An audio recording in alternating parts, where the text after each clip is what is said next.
আসসালামু আলাইকুম। আপনারা দেখছেন বাংলাদেশি ছাদ বাগান। আজকে আমি কিছু পর্তুলিকা ভ্যারাইটি ফুল স্ট্যান্ডের মধ্যে রেখেছি।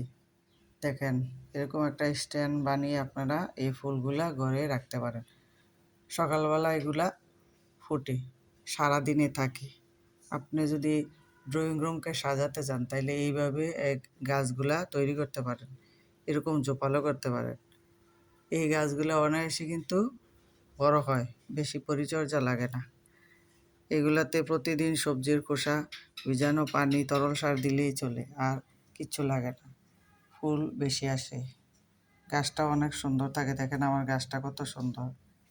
দেখেন নিচে একটা মাধবীলতা গাছ। এই গাছটাও বর্ষায় অনেক ফুল দেয়। এই গাছটাও মাঝে মাঝে ঘরে রাখতে পারেন। রৌদ্র উঠলে ছাদে দিয়ে দিবেন, আর যখন আপনি বেশি ফুল দিবে ঘরে এসে এনে ড্রয়িং রুমে এইভাবে রাখতে পারেন। দেখেন মাধবীলতা গাছটা অনেক সুন্দর জোপালো হয়েছে, আর কিভাবে ফুল দিয়েছে, অনেক ফুল দিয়েছে। আমি শুধু সবজির খোসা ভিজানো পানি দিই প্রতিদিন। এইভাবে আপনারা যদি দেন আপনাদের গাছে এরকম ফুল আসবে। তাহলে আমাদের এই গাছটা ছাদে ছিল, রৌদ্র ছাড়া আবার এই ফুলটা বেশি হয় না, রৌদ্র লাগাইতে হয়। আপনারা যখন বেশি ফুল ফুটবে তাহলে ড্রয়িং রুমে এইভাবে রাখতে পারেন।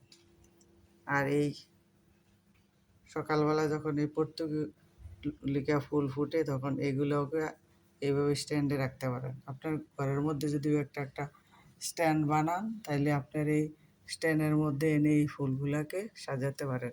দেখেন কি সুন্দর ফুল ফুটেছে। আপনি ঘর সাজাতে পারেন এই সাধারণ একটা পর্তুলিকা ফুল দিয়ে। ঘর সাজাতে আসলে বেশি কিছু লাগে না। আপনি ড্রয়িং রুমকে সাজাতে পারেন এইভাবে। একটা স্ট্যান্ড বানিয়ে নিন ঘরের মধ্যে এইভাবে। দেখেন গাছগুলো কত সুন্দর, দেখতে কত সুন্দর লাগতেছে। দেখেন, আর স্ট্যান্ডের মধ্যে আপনি ছোট ছোট এই দইয়ের কৌটা, এগুলো আমি রং করেছি আমার নিজের হাতে। দেখেন এই কৌটাগুলা এইভাবে রং করেছি। এই রং করার কৌটাগুলোর মধ্যে এই গাছগুলা রেখেছি। দেখেন সকালবেলা এখনো ভালো করে ফুল ফুটে নাই, আজকে বৃষ্টি। রৌদ্র পাইলেই গাছের ফুলগুলা অনেক সুন্দর ফুটে, তাড়াতাড়ি ফুটে। আজকে রৌদ্র নাই তেমন, ফুলগুলা ভালো করে এখনো ফুটে নাই। এই যে দেখেন, এইভাবে একটা স্ট্যান্ড বানাতে পারেন আপনার ড্রয়িং রুমের জন্য। ১,৫০০ টাকা নেবে স্ট্যান্ডটা। এইভাবে বানিয়ে বিভিন্ন ফুল দিয়ে আপনি ঘর সাজাতে পারেন। ইনডোর প্লান্ট ছাড়াও এইভাবে বিভিন্ন পর্তুলিকা, তারপরে গোলাপ ফুল, বিভিন্ন ভ্যারাইটির স্ন্যাক প্ল্যান্ট দিতে পারেন। এখানে একটা স্ন্যাক প্ল্যান্ট আছে, দেখেন এই স্ন্যাক প্ল্যান্টটা আমি আস্তে আস্তে আস্তে আস্তে বড় করেছি। এই স্ন্যাক প্ল্যান্ট ঘরে থাকলে অনেক অক্সিজেন দেয়। স্ন্যাক প্ল্যান্ট অনেক শরীরের জন্য ভালো। দেখেন স্ন্যাক প্ল্যান্টটা কত সুন্দর।